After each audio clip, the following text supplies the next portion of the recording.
नमस्कार। प्रादेशिक समाचार दर्शन के इस अंक में आप सभी का स्वागत है। इस कार्यक्रम के जरिए हम आपको बताने जा रहे हैं प्रदेश के विभिन्न जिलों के कोरोना अपडेट और साथ ही पिछले दिनों संपन्न हुए टीकाकरण महोत्सव के बारे में। आइए इस अंक की शुरुआत करते हैं।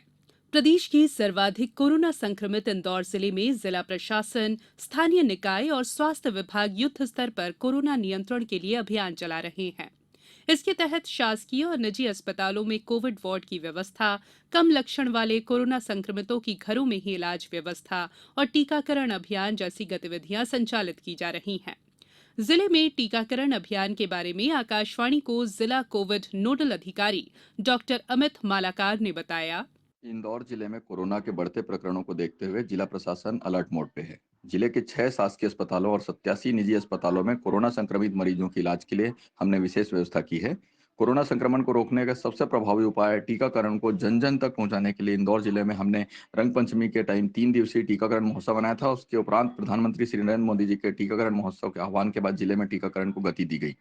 जिले में अब तक 6,43,805 नागरिकों का टीकाकरण किया जा चुका है, जिसमें 45 से 60 वर्ष के 2,85,477 नागरिक और 60 वर्ष से अधिक उम्र के 2,25,916 नागरिक भी शामिल है। मेरी आप सभी से करबद्ध अपील है कि कोरोना के संक्रमण को रोकने के लिए अनिवार्य रूप से मास्क लगाएं, सामाजिक दूरी का पालन करें और समय समय पर साबुन से हाथ धोएं या सैनिटाइजर का प्रयोग करें। हम यदि स्वयं की सुरक्षा करते हैं तो हमारे परिवार की भी सुरक्षा होती है, साथ ही समाज को भी एक सुरक्षा मिलती है।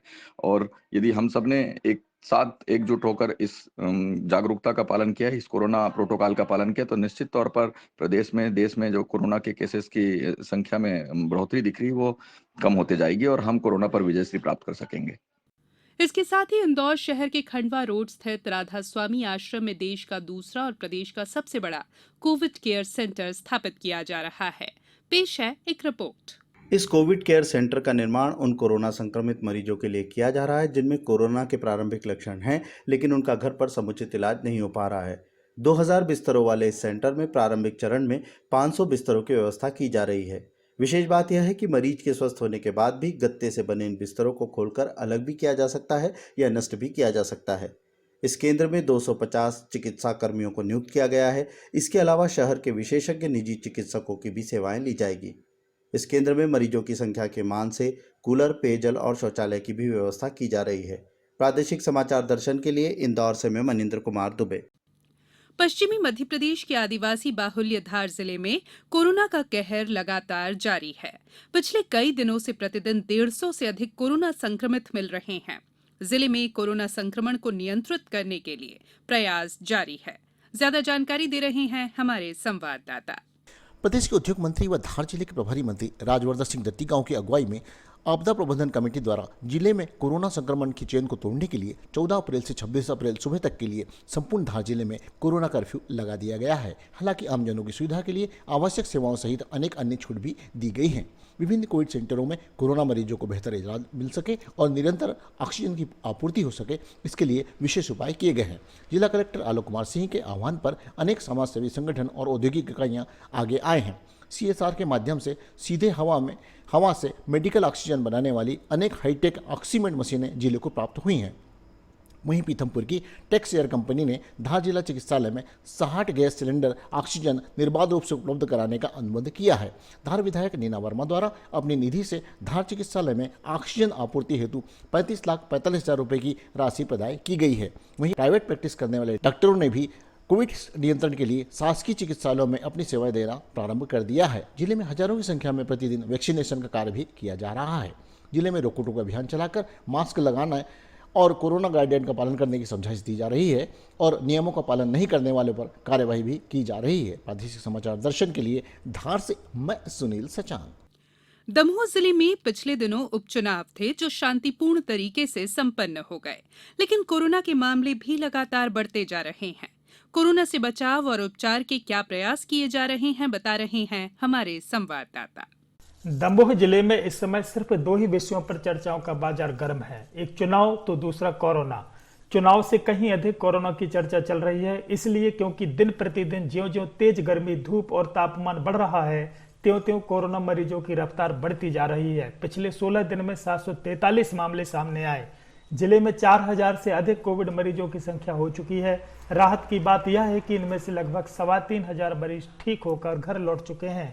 जिला अस्पताल के अतिरिक्त अधिकृत निजी क्लिनिकों पर भी उपचार दिया जा रहा है।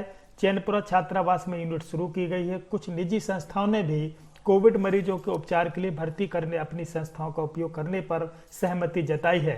वैक्सीनेशन उत्सव के तहत 45 से अधिक आयु के लोगों को टीके लगाए जा रहे हैं। 3,70,000 के लक्ष्य के विरुद्ध लगभग 55,000 से अधिक लोगों को टीके लग चुके हैं।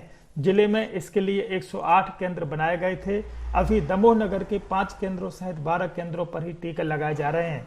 जिले को 60 रेमडेसिविर डोज मिले थे, जिनका उपयोग किया जा चुका है। खतरा अभी टला नहीं है, बल्कि और तेजी से बढ़ रहा है। ऐसे में जिला प्रशासन द्वारा लोगों से मास्क लगाने, सोशल डिस्टेंसिंग का पालन करने सहित सैनिटाइजर का उपयोग करने की सलाह दी जा रही है। प्रादेशिक समाचार दर्शन के लिए दमोह से मैं अनिल जैन। अब रुक करते हैं गुना जिले का, जहां से ज्यादा जानकारी के साथ जुड़ गए हैं हमारे संवाददाता। गुना जिले में कोरोना वायरस का संक्रमण बढ़ रहा है। जिले में एक्टिव केस की संख्या 691 से भी ज़्यादा हो चुकी है। वहीं कोरोना संक्रमण से 2 से ज़्यादा लोगों की मौत हो चुकी है। बढ़ते संक्रमण को देखते हुए जिला प्रशासन द्वारा धारा 144 अंतर्गत व्यापक प्रतिबंधात्मक आदेश जारी किए गए हैं। वहीं हाल ही में क्राइसिस मैनेजमेंट की बैठक के बाद सर्वसम्मति से 15 अप्रैल से 21 अप्रैल की सुबह 6 बजे तक कोरोना कर्फ्यू लगाया गया है।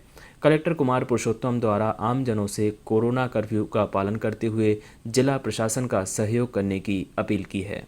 जिला क्राइसिस मैनेजमेंट कमेटी की मीटिंग हुई, जिसमें सर्वसम्मति से निर्णय लिया गया कि गुना जिले में कोरोना के संक्रमण के रफ्तार को देखते हुए कोरोना कर्फ्यू दिनांक 15 तारीख से 20 तारीख तक लगाया गया, अर्थात ये 21 तारीख की सुबह तक प्रभावशील होगा।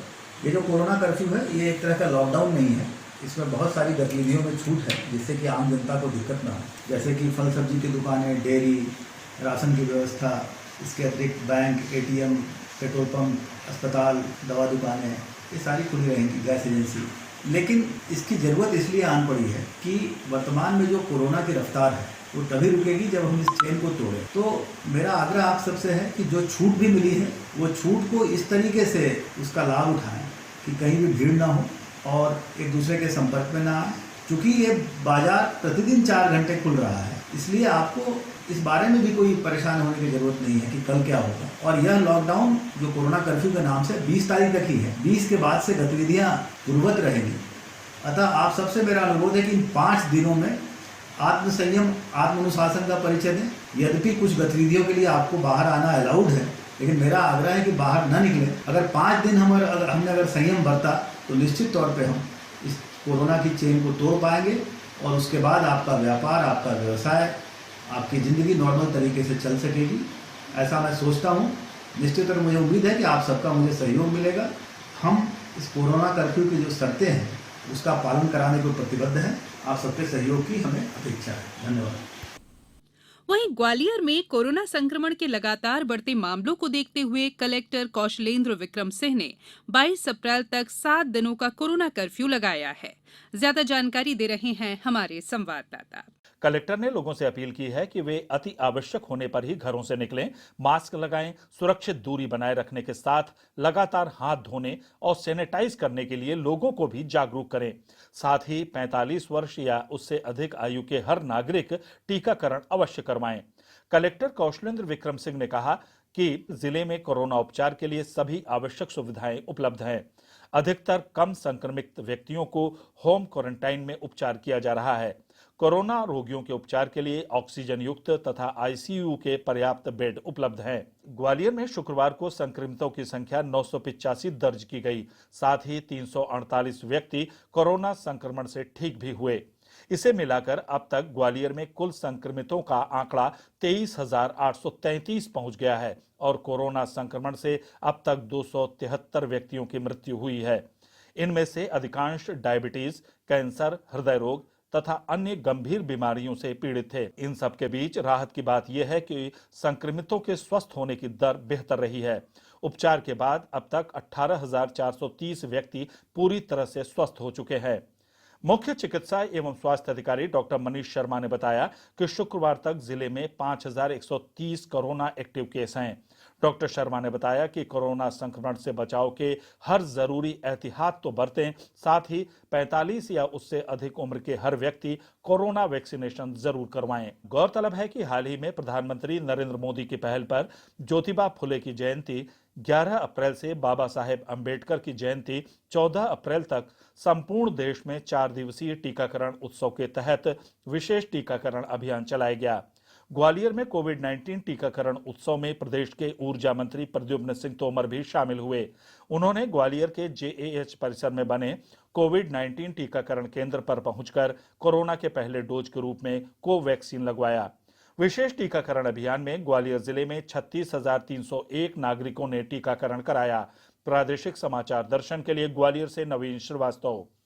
और अब हमारे डिंडोरी संवाददाता जुड़ गए हैं ज्यादा जानकारी के साथ।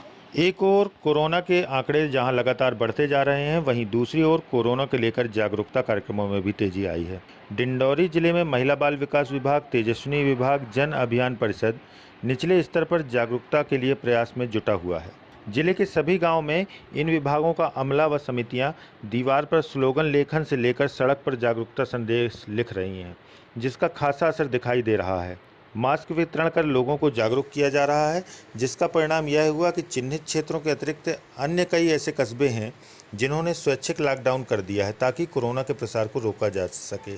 लगातार चले जागरूकता अभियान के चलते अब हर मुख पर मास्क दिखाई दे रहा है। जिले में कोरोना से मुक्त होने वालों की संख्या में भी तेजी से इजाफा हुआ है। प्रादेशिक समाचार दर्शन के लिए डिंडोरी से लक्ष्मी नारायण वधिया। कोरोना संकट के बीच होशंगाबाद जिले में समर्थन मूल्य पर रिकॉर्ड गेहूं खरीदी जारी है। कृषि विशेषज्ञों ने अनुमान जताया है कि प्रदेश में इस बार फिर होशंगाबाद जिला गेहूं उत्पादन में अव्वल आएगा। पेश है हमारे संवाददाता की रिपोर्ट। होशंगाबाद जिले में इस बार 9 लाख मीट्रिक टन गेहूं खरीदी का लक्ष्य रखा गया है। इसकी तुलना में 12 लाख मीट्रिक टन से अधिक गेहूं खरीदी होने की उम्मीद है। अभी महज 17 दिनों में ही जिले के 248 खरीदी केंद्रों पर 1,40,000 मीट्रिक टन के करीब 14,725 किसानों से गेहूं की खरीदी की जा चुकी है। खरीदी केंद्रों में हालात ये हैं कि कई किसानों का गेहूं बिका नहीं है और खुले में रखा है। मौसम विभाग द्वारा 2 दिन में बारिश होने की दी गई चेतावनी के कारण किसानों में चिंता बढ़ गई है। अभी ही खरीदी केंद्रों पर 45,000 मीट्रिक टन के करीब गेहूं खुले में रखा है। हालांकि खाद्य नागरिक आपूर्ति नान और वेयर हाउस कॉरपोरेशन के अधिकारियों का कहना है कि बारिश के पूर्व इसके लिए पूरे इंतजाम कर लिए गए हैं। खुले में जहां गेहूं रखा हुआ है उसे प्लास्टिक बैग के जरिए ढक दिया जाएगा। हालांकि गेहूं का भंडारण और परिवहन करने में आ रही चुनौती के बारे में सहायक जिला खाद्य एवं आपूर्ति अधिकारी अनिल तंतुवाय का कहना है कि गेहूं के परिवहन और भंडारण की बेहतर व्यवस्था की गई है। बहरहाल जितने गेहूं की खरीदी हुई है उसका परिवहन को लेकर काम किया जा रहा है। प्रादेशिक समाचार दर्शन के लिए होशंगाबाद से मैं तनुज तिवारी। प्रादेशिक समाचार दर्शन के इस अंक में फिलहाल इतना ही। अगले सोमवार फिर आपसे मुलाकात होगी। तब तक के लिए नमस्कार।